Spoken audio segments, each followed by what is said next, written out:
يعني مدام اسعاد لما بتشوفها بتحس بايه؟ انت على اقوى برنامج في مصر. مراد عنده كده ايه كيمياء بينه وبين الثلاجه، يعني بيفتح الثلاجه بالليل كده فيكي ايه. ده واحد مش بيجي يتمرن بس. انا مراد خلاني شعري نصه يقع. احنا عندنا مشكله ان احنا ما بنعرفش نقول كلمه حلوه. بعد ما تعملي عمليه نحت تروح رياضه، بعد ما تعملي عمليه تكميم تروح رياضه. ايه الحاجه البرشامه اللي اخدها تخسسني 20 كيلو في اسبوع؟ كم فنان اتجه للحقن التخسيس حصل له ايه؟ ومراد شغال طبيعي حصل له ايه؟ عندهم محشي في المانيا؟ عندهم كل حاجه طبعا. انا شايف ياسمين صبري مهتميه بالشيب ياسمين بتاعها صبري جدا تحفة. وطبيعيه 100%. هو رافض الفكره ان انا اقعد مشرط تتحط في جسمي. انزل اتمرن قبل الفطار او بعد الفطار مش هيفرق. انا عايزك تاخد الخطوه. طب انت في التمارين بتحب تتعامل مع الستات اكتر مع الرجاله؟ اهلا بيكم في الحكايه فيها ايه، وحكايتنا النهارده عن عاشق التحدي. مؤمن ان الرياضه تقدر تعمل المستحيل، علشان كده قدر يغير حياه ناس كتير صحيا وبدنيا. معانا مدرب بدرجه فنان، مدرب اللياقه البدنيه كابتن مصطفى كمال. اهلا بحضرتك. اهلا بيكي. اخبارك ايه؟ تمام. ازاي حضرتك؟ الحمد لله. منورنا النهارده. دايما. عاشق التحدي. هنبتدي بالتحدي اللي عامل قلبان في مصر كلها. يعني تحدي. تحدي قوي كده. تحدي مع الفنان مراد مكرم. شفنا حضرتك الفترة الأخيرة في مشهد معاه مع صاحبة السعادة. قلب الدنيا. قلب الدنيا طلع ترند. طبعا. صاحبة السعادة يعني الفنانة إسعاد يونس. حد جميل جدا. كانت الحلقه مكسره الدنيا عشان كان الروح كانت حلوه، يعني كنا عاملين جو حلو. عارفه انت ان انا كنت رايح الحلقه معايا المشروع بتاعي ومع صاحبه السعاده، فالاثنين كانوا نجاح قوي جدا. فالناس شافت ومراد مكرم واسعاد يونس الاثنين انت طلعت ملوك الكوميديا وخفه الدم والروح الحلوه. وطبعا اسعاد والدخله، انت دخلت دخله حلوه قوي. بالظبط. هي ما كانتش متفق عليها الحته دي، ولكن جينا في الاخر كده ان هو ما كانش عارف الموضوع، فاحنا حابين يعني الموضوع فعلا كان مفاجاه. لا. كانت المعدين مكلميني وكنا بنتكلم ان هو مش هيبقى عارف الموضوع ماشي ازاي، فهياكل احسن. لان لو كان عارف كان هيبقى محافظ على موضوع الاكل، الموضوع مش هيبقى حلو. يعني زي النهارده كده فعلا الرياكشن اللي طلع لنا ده كان حقيقي. هي الفكره في الخطفه. يعني مثلا لما سالتك احنا اول ما نبدا هنتكلم في ايه، قلت لي لا انا هفاجئك. فالموضوع بيبقى ماشي كده. فلما عملنا كده مدام اسعاد عارفه انت بتحس كده ان الموضوع عائلي. هي عامله الموضوع كده. قول لي يعني مدام اسعاد لما بتشوفها بتحس بايه؟ هو انا إيه الست دي اولا انا يعني بشوفها كده اللي هي بيت العيله المصري. يعني اول ما دخلت عليها عرفونا عليها ست بسيطه زي امهاتنا كده بالظبط. وبعدين خد مساحتك. معدين اللي كانوا مع مدام اسعاد فريق اعداد قوي.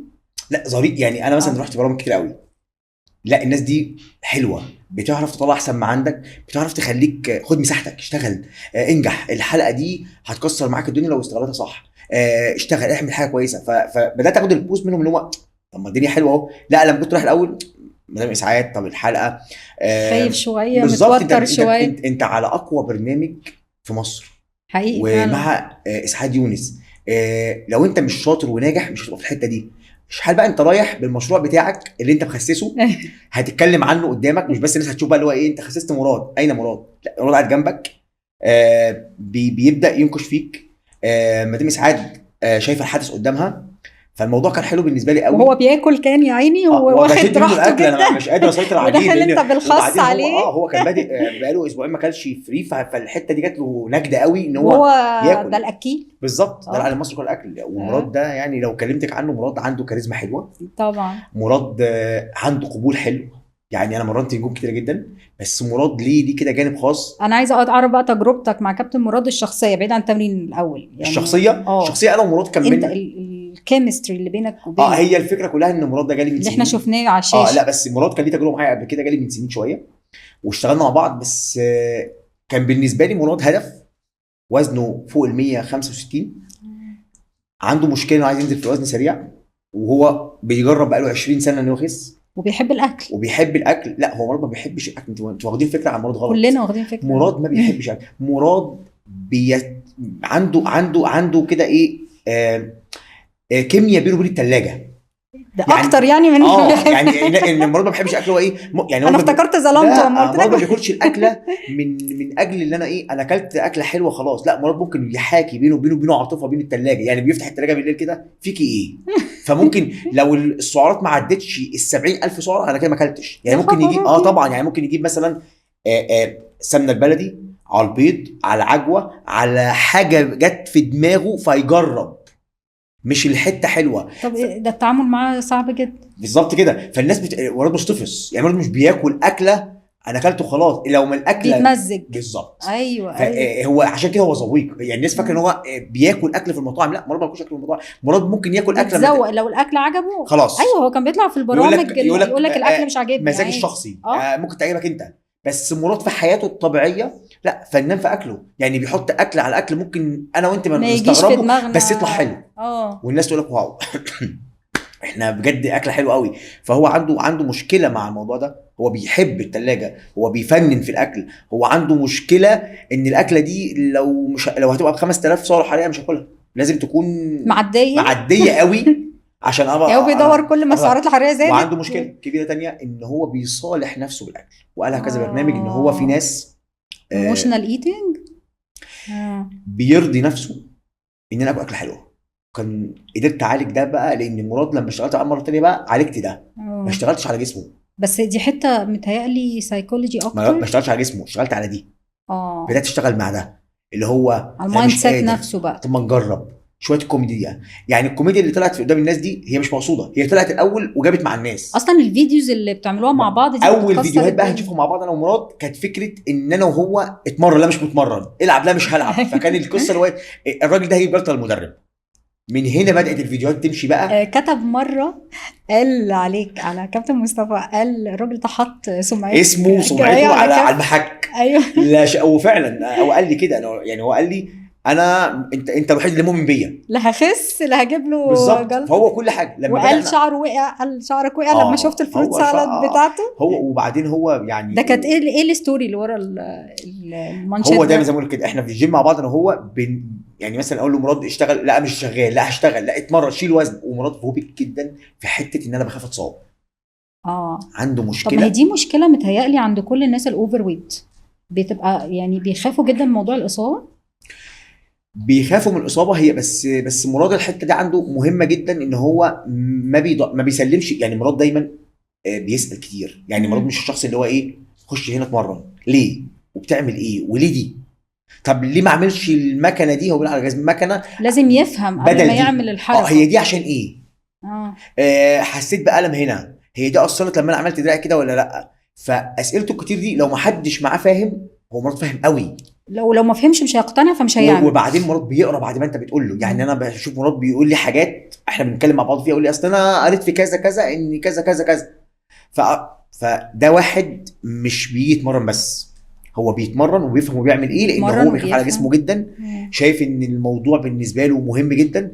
قدرت بقى العب على دماغه ان انا احول مراد ان انا اشتغل على جسمه، اشتغل على عقليته. يعني مدرب الشاطر هنا يبقى فاهم كويس سيكولوجيه تعميله. ايوه، ويعرف يتعامل معاها ازاي. الموضوع بصي، الموضوع مش تمرين، الدنيا كلها بتعرف تمرن، واي حد ممكن يعمل اي اونلاين كوتش ويتمرن جيم وحركات. الفكره كلها هينفذ ده ازاي، هتحببه في ده ازاي. لو انت ما قدرتش تصاحب عميلك تدخل في حياته ان انت بتشتغل كرحله، مش هتنجح معاه، مش هتقدر تنجح. احنا مشكلتنا ان احنا عايشين المثاليه 100%. لو مش هنطلع جامدين، يعني لو مش هعمل الدايت ده 100% انا مش هخس، لو مش هتمرن 100% مش هخس، لو مش هعمل البودكاست ده 100% هيطلع وحش.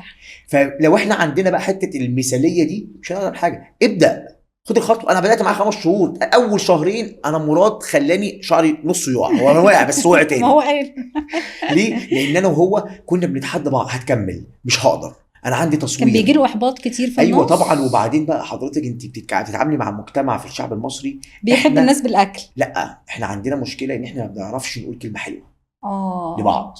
عندنا مشكله كبيره، لو احنا مش هنقول الكلمه اللي تكسر مقاديفك انا مش هقولها. لكن ما بنعرفش. زي ايه يعني عمره ما يخس، ده بياكل اكل مش عارفه كلام بقى، ده تخين قوي تخين. وبعدين بقى الشخص ده ما بيكتبش عنده، ده بيكتب عنده هو، عند مراد نفسه، عندي ان مش هيخس، ده يا راجل ده مش عارفه ايه، ده بياكل اكل مش عارفه ايه، انتوا مش طب تاثير الكلام ده كان على ما هو بقى لازم انا كنت العب بقى في الجيم دي الناس دي مش حلوه، الناس دي حقود عليك، الناس هتوصل لحد ما بدا مراد ينزل ترانسفورميشن قبل رمضان، قبل في شهر 11 كل الناس اتفاجئت. من هنا بقى مراد ايه ده، هو انت عملت المعجزه. هنا بقى الناس بدات تبص لك بصه اللي هو ايه، هو انا فعلا ممكن ابقى زي مراد واخس. مع ان كل اللي كانوا اللي بيعترضوا كانوا فخان. بيحبطوه اللي هم الأول. عايزين خليك في الزوم ده معانا، ايه اللي وداك الناحيه الثانيه؟ ما هو احنا دايما بنحب الناس اللي ايه، خليك معانا في الزون دي، ليه تروح زي كده لما تكون انت اتنين ناجحين واول ما تعلى شويه اللي معاك يقول لك انت نجحت اكتر مني. فدايما انت بتتكلم على اكيل علم مصر كلها الاكل، حببهم في الاكل اللي تخن مصر كلها. تخن مصر كلها. فجاه قرر ان هو يشوف صحته، فقرر ان هو يوقف وايه الأكل. كان ورا القرار بتاع ان هو مراد تعب، مكرم انه يخس؟ مراد تعب جدا صحيا ومش قادر يعمل حاجات، ابنه الصغير مش قادر يلعب معاه، مش قادر يتعامل في حياته الطبيعيه في يعني ايه يعني ابتدى يتعب صحيا ازاي؟ يعني عظم ولا لا امراض بقى مزمنه. امراض مزمنه. امراض مزمنه يقدر يخلي الشخص ده يحس ان هو انا في معدل او في معدل سن معين مش هقدر اوصل له، لازم اقول ستوب بقى. ستوب. قصه كمان ان هو البرنامج الاكيل كان لسه، بس هو ما كانش متضايق من شكله. هو مراد عنده نفس حلو قوي، هو حابب شكله جدا، بس وقال قبل كده انا شكلي والكاركتر بتاعي لايق على الاوفر ويت وانا حابب الشكل. واحنا اقنعناه ان هو كاركتره ده مش، لان مراد اولا ما بيعملش كوميدي، بياخد ادوار كتير وهو كوميدي جدا. مراد ممكن يعمل جان، وان هو ممثل شاطر قوي، بس وزنه ظلمه. والسنه دي في رمضان هتشوفوه بشكل مختلف تماما بشكله وجسمه، لان هو لا. وعايز اقول لك حاجه صغيره، في ناس دايما بتقنع نفسها ان انا كده حلو قوي وعاجب نفسي قوي لمجرد ان هو انا واقف في الحته دي. اول ما بيتغير الاحسن. طب مراد كان من سنه كان بيعمل فيديوهات ان هو انا بصالح نفسي بالاكل، انا النهارده مراد بيقدم نصائح رياضيه، انا حب نفسك احسن من الاكل، كل كويس صحتك ليه. انا وصلت للنقطه الحلوه اللي خلاص طول ما احنا ناجحين احنا ممكن نقدم للناس حاجه الناس تنجح بيها. الناس ما عندهاش مشكله، او الناس ما عندهاش حاجه تقول ان انت هتنجح ازاي. يعني كل الناس كانت معترضه ان مراد بيخس، استحاله يخس، دي الكلمه. بس هقول لك حاجه، مراد مكرم هياخدني الحته. هو كان فعلا تحدي.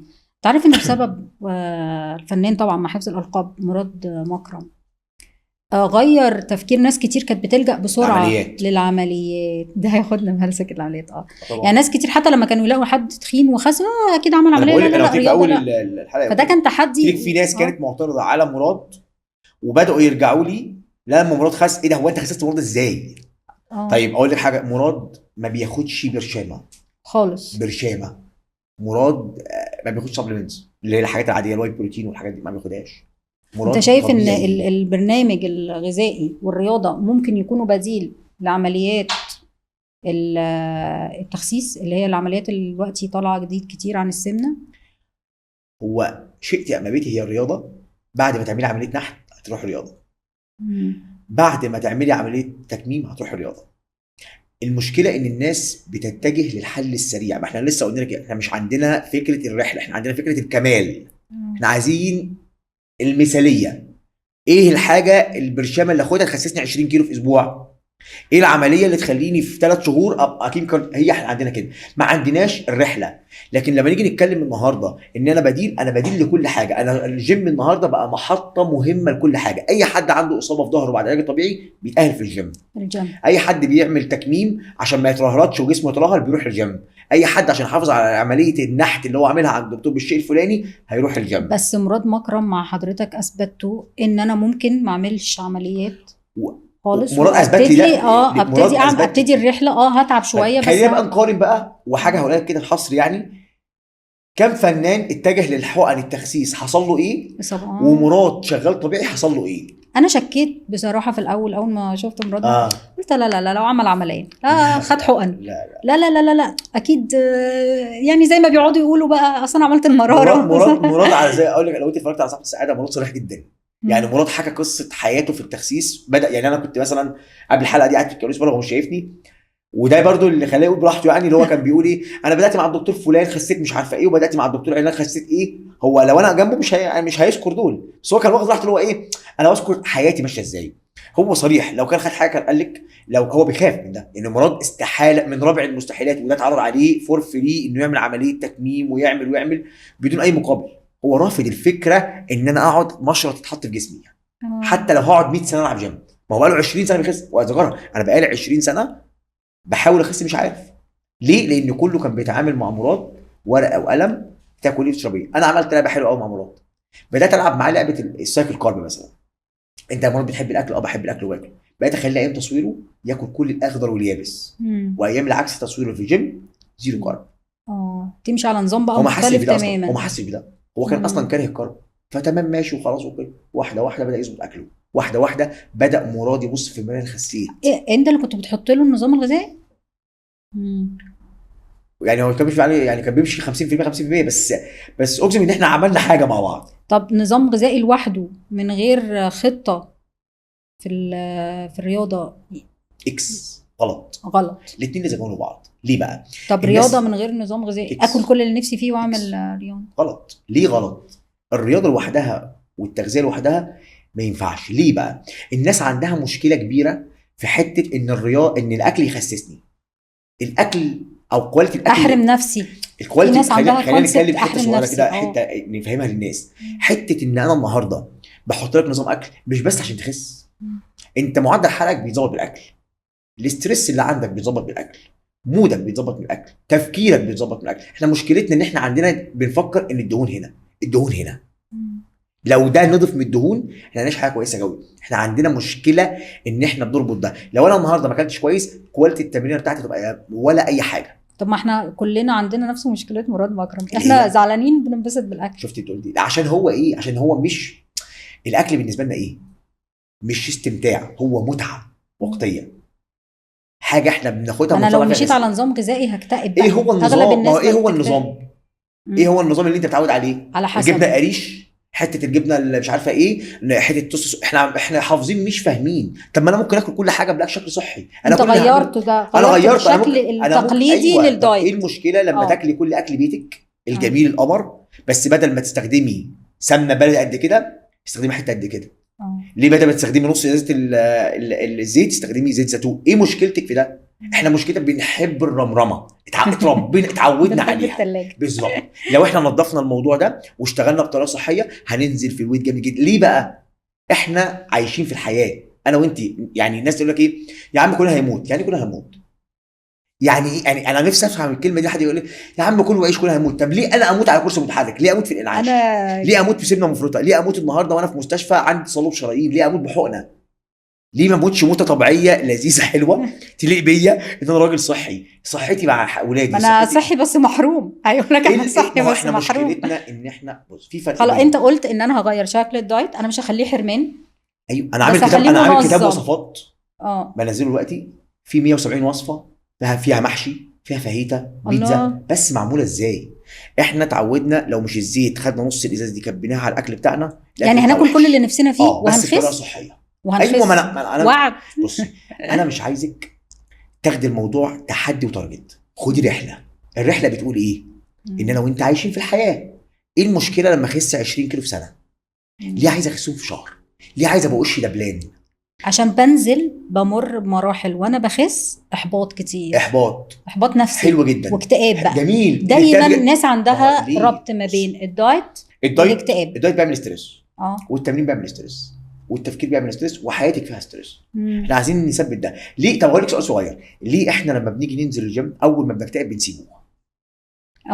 ليه انت مش بتشوفي كده؟ ايوه انا بقول لك هو دايما اول حاجه هي غذاء الاستريس. هي الناس دايما رابطه التخسيس والدايت عموما بالاكتئاب. ليه؟ عشان انا هبتدي اخس واعمل دايت هيجي لي اكتئاب. عشان احنا وصلنا لمرحله اليويو اللي هو ايه بقى؟ بقى لي 20 5 6 7 سنين بخس وازيد اخس وازيد اخس وازيد. طب ما تخلي الموضوع لايف ستايل. ما تخلي. تعالي بقى روح المانيا النهارده شوفي عند واحد عنده 160 سنه ولا 150 سنه بيجري على التراك. عندهم محشي في المانيا، عندهم كل حاجه، عندهم محشي واكتر فاست فود عندهم. بس بيعرفوا يظبطوا الدنيا. الرياضه شيء اساسي في حياتهم. فاست كارد اللي هو التراك ده بيجروا كل يوم فيه. وفي مصر النهارده الثقافه بدات تنزل. النهارده بدانا ناكل اكل صحي بنجري على التراك، كانتش موجوده. طب ليه الكربوهيدرات عندنا اعتقاد كلنا انها بتحسن المود، انك بتاكلها تديك تحسين؟ ايه بقى اي كربوهيدرات فيهم بقى اللي انت قصدك عليه؟ ايه؟ ما انت لا، ما هو السؤال ده في خباثه من ايه هو اللي هو ما هو ايه الكربوهيدرات؟ الكربوهيدرات حاجات كتير. ايه؟ ما هو ليه انت الرز كربوهيدرات، المكرونه كربوهيدرات، الحاجات دي حلوه جدا، لكن في العيش كربوهيدرات. شفت دي بقى اول ما باكلها يعني حاجات كتير جدا حاجه بتحسن المود. لان احنا اتعودنا احنا ما عندناش ثقافه المعلقه. احنا عندنا ثقافه لازم اغمس المغرفه. فمودنا بقى بالعيش. فمودنا بقى يتعدل بالحلويات. بقى مودنا لازم في حاجه مسكره نص الليل. لكن احنا مودنا عمره ما هيبوظ. زي كده النهارده اللي بيروح الجيم عنده ستريس نفسي، يدخل الجيم يمسك التليفون ويقعد يقلب في المشكله ويتمرن، يطلع يلاقي الاستريس مستنيه، ما انت ما انفصلتش. احنا محتاجين ان احنا نهدى على نفسنا، ننزل الجيم، نعدل من مودنا. اكتر حاجه تعدل مودك سنه جيم ب10 سنين صحه قدام. لو انت النهارده قدرتي تتعاملي اننا في رحله، يعني النصيحه الاولى سنه جيم ب10 سنين، ب10 سنين ب10 قدام. سنين. ماشي، دي تحسين مود. هي تاني نصيحه تاني نصيحه ان انا اخلي الموضوع مش از تارجت، اخليه از رحله. اه يعني انا النهارده راجل بعمل دايت، النهارده انا راجل اهو جاي لك، ممكن انا بعمل في السنه كام شهر دايت، بعمله 10 شهور دايت، بفضل 10 شهور اعمل دايت وافتح شهرين. ليه؟ لان ده اكل عيشي وشغلي. ما ينفعش ابقى عندي مشكله في بطني وعندي مشكله في جسمي، لان انا جسمي بياع. ايدل. الشخص العادي انت ما عندكش تارجت. انت النهارده ممكن تعمل الموضوع رحله بسيطه، انا باكل اكل صحي، انضف اكلي، اجيب ثلاجه تنضفها. هل ما ينفعش اكل؟ لا. لو بقيت تشتغل بذكاء ان انا عندي مثلا اخلي عقلي ده يركز ان انا كل اسبوعين او كل اسبوع عندي شيت ميل، اخدها زي ما انا عايز، اكل اللي نفسي فيه اي كله. اكل يخطر على بس بالك، مش كل يوم اكل اللي نفسي فيه. الله ينور عليك. لو قعدت ده شهر، عقلي هيترجم الحته دي وهيفضل كل اسبوع يفكرك. تلاقي نفسك تعمل كل اسبوع اعمل كده، في حلويات، في ليه؟ لان انا عودت، احنا جسمك بيعوده، جسمك ده اذكى من اي حد، انا اللي بظبطه. تظبطيه، بس لازم يكون انت ماشي على مزاجه. لكن النهارده عملت دايت اسبوعين، دكتور كابتن مصطفى قال جمله حلوه قوي، ان احنا ناكل مش عارفه ايه، خسيت 10 كيلو في اسبوع، ابدا اعمل النظام ده. دكتور احمد لو منعت العيش اعمل احمد. الدكتور خالد قال لي شيل الرز، شلت الرز. انا مشتت. يعني جسمي ذكي لدرجه ان انا لما بحرمه من حاجات هو متعود عليها، هو ده بقى اللي بيقلب عليا فيعمل لي الاكتئاب. وبيجيب لكم مقاومه الانسولين كمان. ايوه، ده لسه هنتكلم عن مقاومه الانسولين. ما هو ده الجسم اذكى منك بكتير. الناس فاهمه ان الجسم زي النهارده العضلات كده، الجسم ما يعرفش الحركه دي ايه ولا دي ايه، هو في اكشن بيحصل هنا ايه. هو بقى انت عايز تعمل ما يعرفش. الجسم نفس الموضوع، لا بيعرف العيش من الرز، هو بيعرف ايه اللي بيتحرق بسرعه. الرز سريع الهضم، العيش قصدي سريع الهضم، خد عيش. بيعرف الرز بيفضل في المعده كتير، هو ما بيعرفش. هو بياخد يقول لك هيديك احساس بالشبع فكل زي ما انت عايز. هو بياخد احتياجاته، هو بياخد احتياجاته. انت النهارده راجل هتعيش حياتك دي الصحيه ب 2000 سعره حراريه، هياخدهم ويكتفي. جبت له 7، جبت له 8، جبت له 10، هخزنهم لك دهون. فهي فكره ان جسمك ذكي جدا، تتعاملي مع جسمك باحترام، احترمي جسمك عشان هو يحترمك في المرض، في الحركه، في المود. احنا مشكلتنا ظالمين. طب الحاجات اللي باخدها بتبسطني دلوقتي دي ممكن بقى على المدى البعيد؟ هي مش بسطاكي، انت عندك لا، اللي انا احساس. قول لي بقى ايه السايد افكت بتاعها؟ يعني الدهون بقى بتتخزن فين؟ يعني انا اكلت كل جسمك. الجسم طب هو برضو اللي بيختار. يعني مثلا يجي حد يقول كابتن مصطفى انا خسيت جدا بس بطني لسه ما خسيتش. يعني انا بحب الرز جدا. حلو جدا. خلاص هو جسمي دلوقتي متوهم ده. كل رز. قول لي بقى، ما انا عايزه اكرهه. قول لي بقى لما ليه تكرهيه؟ ليه تكرهيه؟ الفاتس دي هتتكون فين في جسمي؟ انا ليه اكره الرز الاول؟ بس اكره الرز ليه؟ انا ممكن اعمل رز بطريقه صحيه، اعمله برشه زيت زيتون واحط ملح للميه بتاعتي وجميل جدا واكل رز، بس اكل كميه محدده اللي جسمك محتاجها. التقليل ان انا ممكن اكل على فترات، كل يوم اكل رز، بس اكل. المصريين بياكلوا رز كل يوم، ما بيتخانوش ليه؟ عشان هو صحي، الطريقه، وعشان الطريقه، وعشان بياكلوا على فترات. عمرك بتلاقي واحد سنه عنده طبق رز 2 كيلو كده. احنا بسم الله ما شاء الله بنعمل يعني ثانيه واحده. يعني انا لو انا بحب اكل طبق رز قد كده، لو كلت الطبق ده على مدار اليوم مش هتخن نهائي، طالما في حدود سعراتك الحراريه ما تخنيش. بس ايه بقى جنب يعني الرز؟ اقسم الرز ده. لا ثانيه، يعني اقسم الطبق اللي بيشبعني اللي جسمي متعود عليه. احنا بقى مفتقدين حاجه صغيره، هو ميزان الاكل.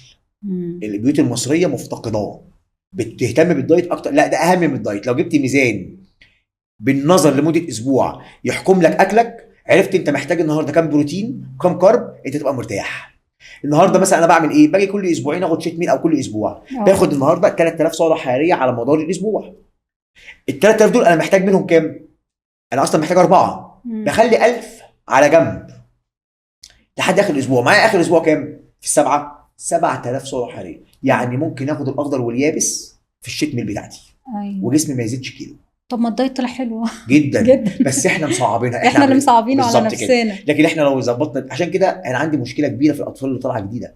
ما انا عايزه اسالك ليه شراهه السكريات في حالات احنا شايفين في الفتره الاخيره هنا في مصر انتشار مقاومه الانسولين جدا. انت بتتكلم 7 سنين 8 سنين 9 سنين وطالع، مقاومه الانسولين دي بقت خلاص مرض العصر. عشان ايه بقى حضرتك؟ عشان ليه بقى؟ هقول مع ان احنا كاهالي لو تروح النوادي مليانه جميل، ماشي، الولاد كلها بتلعب رياضه، بس مقاومه الانسولين منتشره جدا. عشان الرياضه اقل من اللي بيحصل. تعالي، انت عارفه ابنك بيعمل ايه في كانتين المدرسه؟ لا، بياكل حلويات زي الست كده. ابني ما بياكلش يا كوتش، لو ابنك بياكل، بس بياكل ايه بقى؟ بينقنق.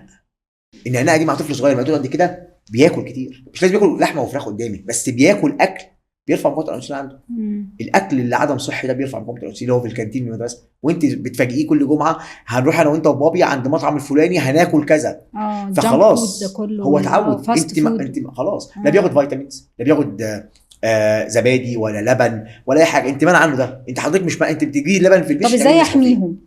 يعني تحميهم انك تنظفي الثلاجه، انضف ثلاجه، وتخلي الطفل يتعود ان هو ليه شتم واحده بس كل اسبوع، مره في الاسبوع. وان اكلك ده يكون اكل صحي عشان عظمك وعشان كل حاجه. حط له بقى السمك المحترم، حط له الفراخ المحترمه، الطبق السلطه اللي انتم مفتقدينه. ما هو ما بيشوفش الاب والام بياكلوا اكل صحي. خضار اصلا. بابا بيجي من الشغل اصلا واكل، ماما قاعده في الشغل بالليل والصبحيه ما بتاكلش، فاحنا بناكل اخر الليل معانا، فهنسيب الطفل الصغير يا عيني ينام من غير اكل؟ لا تعالى يا محمد كل معانا. طب عايز ادخله سكريات، ادخلها له على شكل فاكهه، عسل نحل، وممكن اعمل له كل حاجه ممكن اعمل له بانكيك بالشوفان وعسل النحل والشوكولاته السبريت، اعمل له كل حاجه. طب لو طفل اتصاب مقاومه الانسولين ممكن نحميه بعدها؟ ممكن طبعا يتعالج طبعا.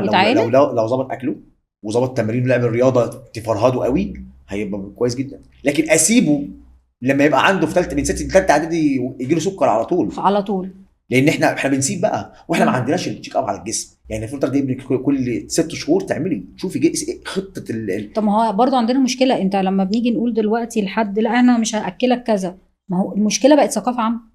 ما هو انا احمي بقى، ما هو يعني الفاست فود ده ثقافه عامه. ايوه ثقافه عامه. مين اللي بيكنترول عليه؟ مش الطفل. انا اب، انا اللي بدي فلوس. اللي مش لو رحت المدرسه وقلت ما تديلوش كذا، لو عملته ان هو بطل. لا بس وبرضو طب ما يعني كابتن مصطفى كمال ما هو ليه دور، يعني مثلا السوشيال ميديا ماشي، حضرتك ليك دور في الموضوع ده، يعني تطلع تقول للولاد لا بلاش تاكلوا كذا، بلاش تعملوا كذا عشان مقاومه الانسولين. ما ده دور قوي جدا. حلو. ممكن يكون اقوى من دوري انا في البيت. هل بقى السوشيال ميديا كلها مؤثره؟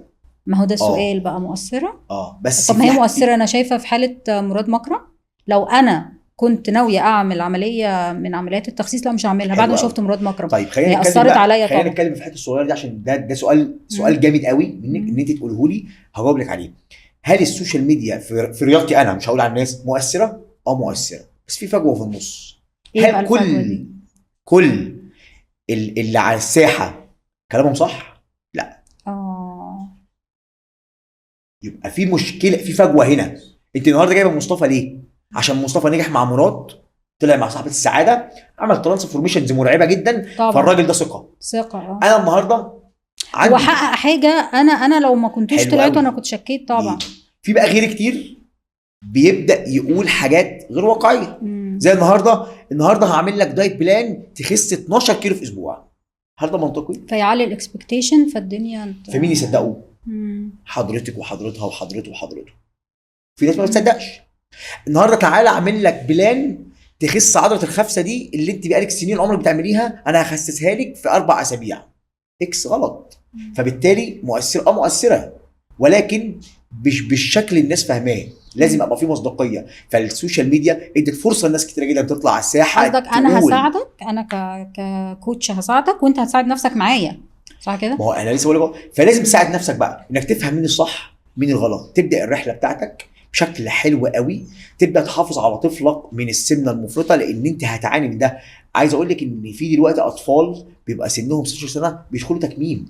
دي كارثه. و10 سنين بيدخلوا تكميم. دي جريمه. اولا التكميم دي اصلا يعني لها موضوع لوحده، دي جريمه سيعاقب عليها القانون بعد 20 سنه. اللي اخترعها واللي عملها في مصر هنا هيعاقب بعد 20 سنه. انت مش من انصار التكميم. مين؟ يعني انت مش من انصار التكميم. مفيش حد عنده ضمير. بس ما هي هيردوا عليك ناس يقول لك هي انقذت ناس كتير جدا من السم. ايه هي السمنه بتاعته؟ كان اوفر ويت جدا. يعني انا يعني اوفر ويت حياته مهدده. يعني ايه حاجه مهدده؟ يعني حياته خلاص التاريخ يعني خلاص. يعني المرض يعني مثلا المرض ده مثلا هو جاله سمنه مفرطه مزمنه طبعا. هل دلوقتي اللي عمل التكميم ده كان 170 كيلو 180 كيلو؟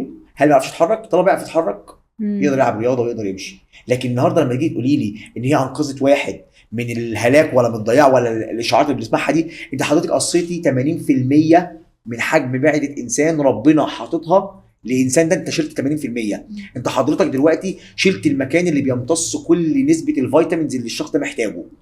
انت حضرتك دلوقتي عيشته ميت، هو خاسس مترهل ما بيقدرش يطلع سلم، معدته قد كده زي طفل صغير، انت حضرتك بهدلته وموتته بالبطيء يا يعني ده فرحتي. ممكن يأثر على بقية أعضاء جسمه؟ يأثر.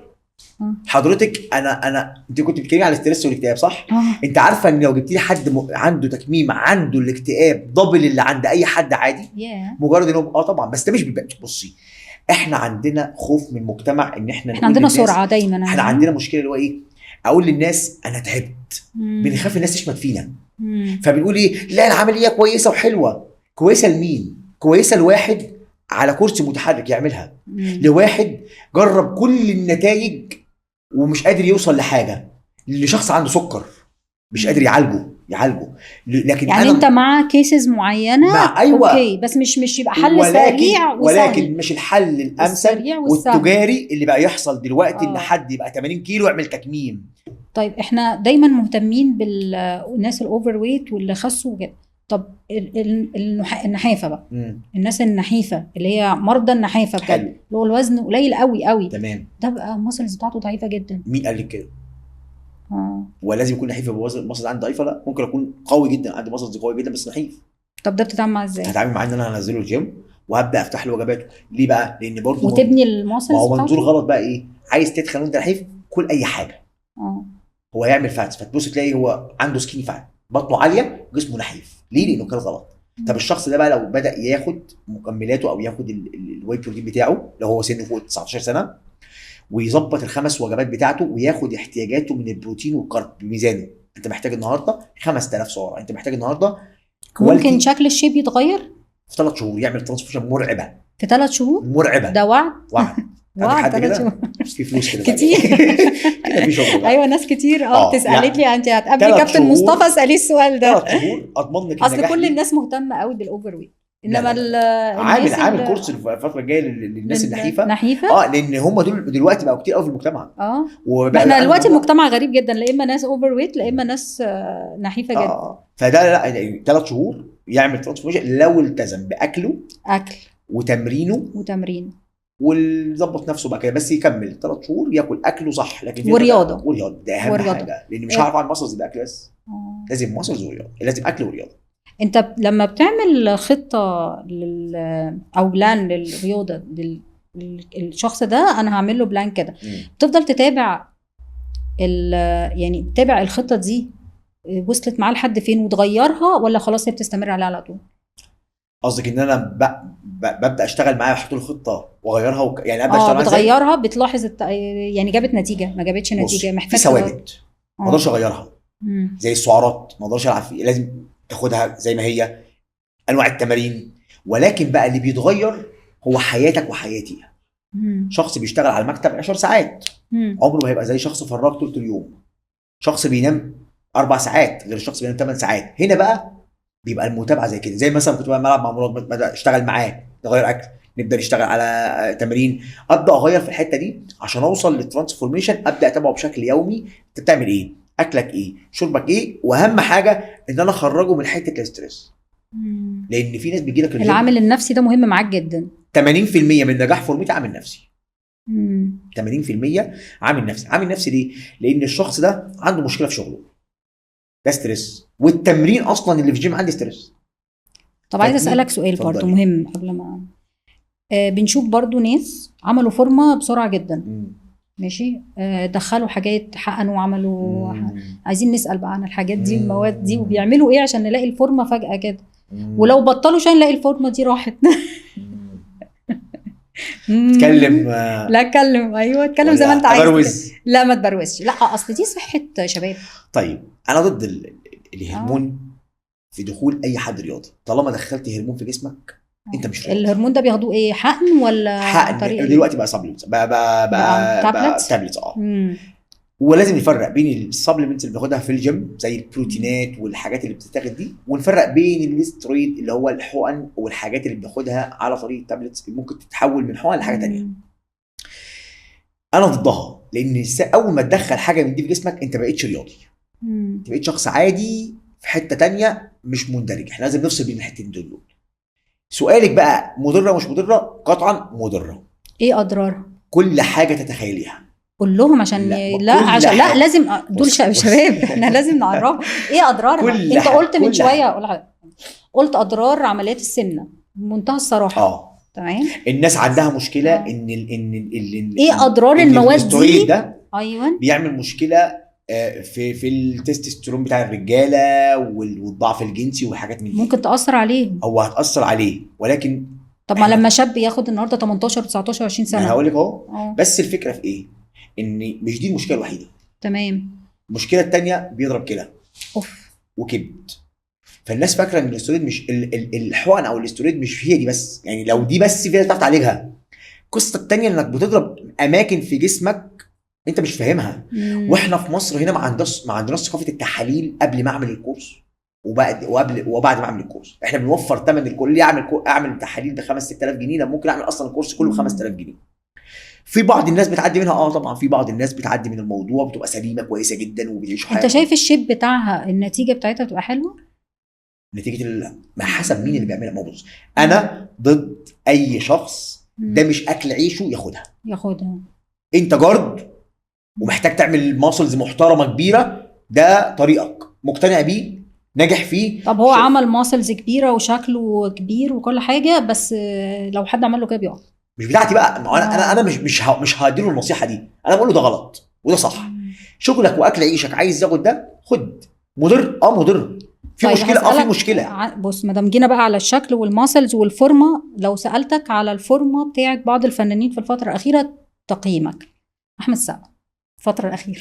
احمد السقا لذيذ بقى. الفورمه بتاعته الفتره الاخيره ما بياخدش حاجه تقريبا. لا ما بياخدش، بس هو زاد شويه الفتره الاخيره. حلو يعني. انا ما اعرفش مدربه، بس هو احمد دايما طول عمري بحس ان هو بيتمرن في الجيم، يعني داخل الجيم كتير يعني. فورمته ما شفتهاش صراحه السنه دي، هو عامل فورمه جامده ولا لا، بس انا بشوف احمد دايما في الجيم بيهتم بنفسه. طب فورمه امير كرارة؟ امير كرارة فورمه؟ ايوه جسم. لا هو انت بتفسر. لا انا عايز حد يكون اون دلوقتي بيعمل ري شيب وفورمه عشان اقدر. احمد العوضي. احمد العوضي مهتم. احمد العوضي بيلعب بوكسنج ويعني مهتم بصحته قوي الفتره اللي فاتت. طب احسن فورمه للفنانين عجباك؟ احسن فورمه للفنانين ما هو مفيش يعني حد يعني انت شايفه كمدرب الفورمه دي حلوه كايه بقى؟ هو كفورمه ايه؟ كعضلات قوي ولا كشيب مرسوم؟ الاثنين. يعني لو هنتكلم مثلا عن فنانين الست ولا الرجاله؟ لا احنا بنتكلم عن الرجاله دلوقتي. عن الرجاله هنتكلم مثلا دلوقتي المهتمين بنفسهم زي آسر ياسين، محمد رمضان. هم دول اللي انا شايفهم دلوقتي ان هم مهتمين وظاهرين للناس. احمد مكي. دول اللي انا شايفهم دلوقتي شكلهم حلو. وفي طبعا بعض الفنانين بس مش فاكر اسمهم ايه اللي هم طالعين دلوقتي بداوا يهتموا بموضوع الشيب دوت ويدخلوا ان هم يبقوا في سكس باكس، في الجسم المتناسق اللي مش محقون، جسم السيمبل الحلو اللي شكله حلو قوي في الكاميرا.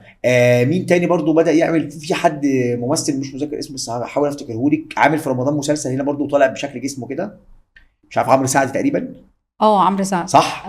هو برضو انا شفت فورمته طبيعيه وحلوه يعني. طب انت قلت الستات، الست ممكن تعمل الستات ولا الرجاله؟ دي رجاله بس بقى. لا بس ما انت اللي خليتني ادخل على الستات. الستات دلوقتي عندك طبعا انا شايف ياسمين صبري مهتميه بالشيب بتاعها جدا وطبيعيه 100%. شايف مين تاني؟ ياسمين صبري رياضه جدا. وفي برضو حد اسمها بنت برضو. وفي بقى الجيل الصاعد الجديد ده كله داخل الجيم دلوقتي بيتمرن بس مش عاملين عليهم كلوز قوي يعني. بس في ناس مهتمه بجسم. ال 24 و25 خلت ناس كده تنزل الجيم وتغير من نفسها، تغير اللايف ستايل. طبعا ده مهم جدا. طب انت في التمارين تحب تتعامل مع الستات اكتر مع الرجال؟ في التمرين انا بتعامل مع الاثنين، ولكن بحب اتعامل مع المريح اكتر ليا. يعني في كشخص ملوش علاقه. لا انا الاثنين بالنسبه لي ترانسفورميشن، بس في حد بشتغل معاه زي مركب مريح بالنسبه لي، وفي ناس تانية مش مريحه. يعني اشتغلت مع كتير ممثلين مش مريحين وفي ناس تانية مريحه. طيب بما اننا في رمضان ماشي وكتير بقى جايين بيسالوا احنا عايزين نتمرن قبل الفطار ولا بعد الفطار، انهي احسن؟ ترندي اقول لك قبل وبعد واقعد اعمل ده. لا مش عايزين ترندي، مش ترندي الصح. الوقت اللي انت تقدر تطلع فيه باور محترم وتظبط نومك في وقت محترم تتمرن فيه. طب هتقول لي اصل الفاتس بينزل قبل الفطار وبعد الفطار، ما تفرقش في اي حاجه. يعني ممكن حد يتمرن قبل الفطار عادي؟ طبعا انا بتمرن 6 الصبحيه كل يوم وبعمل مسلز محترمه جدا وكل حاجه. انا كلمه انك تسيب سنه كلها وتركز في ال 30 يوم دول تعمل فيهم التحويل الجامد مش هتعمله، مش هتوصل للمثاليه. اتمرن عادي، انزل الجيم، خد خطوه، انزل يا سيدي قبل الفطار بساعه، روح بعد الفطار بساعتين، اتمرن. انا مش عايز اديك نصيحه اقول لك فيها التمرين قبل الفطار بيخسس وبعد الفطار بيزود، وانا مش عايز ده منك. انا عايزك تبدا، خد الرحله، خد شهر رمضان ده. انا ان شاء الله هنزل 7 كيلو، هينزلوا قبل الفطار او بعد الفطار طالما في حدود سعراتك الحراريه. لكن لو نزلت قبل الفطار تحرق دهون وكلت الصينيه الجلاش بعد الفطار، ايوه، ما احنا هنيجي بقى هتخس. الاكل رمضان هنعمل ايه؟ طب اديهم روجيتا. هديهم مش ايه اقول لك إيه؟ عايز أكل عايز رمضان. افهمهم ايه. رمضان مليان بقى رمضان سكريات، كنافه كل السكريات حلوه وخشاف قوي. ومحشي الاعتدال وجلاش وكل هو حاجه. اكتر. بص، الاعتدال هو اكتر حاجه في رمضان تعملها. انا مش عايزك تحرم نفسك من اي حاجه في رمضان، انا عايزك تاكل باعتدال.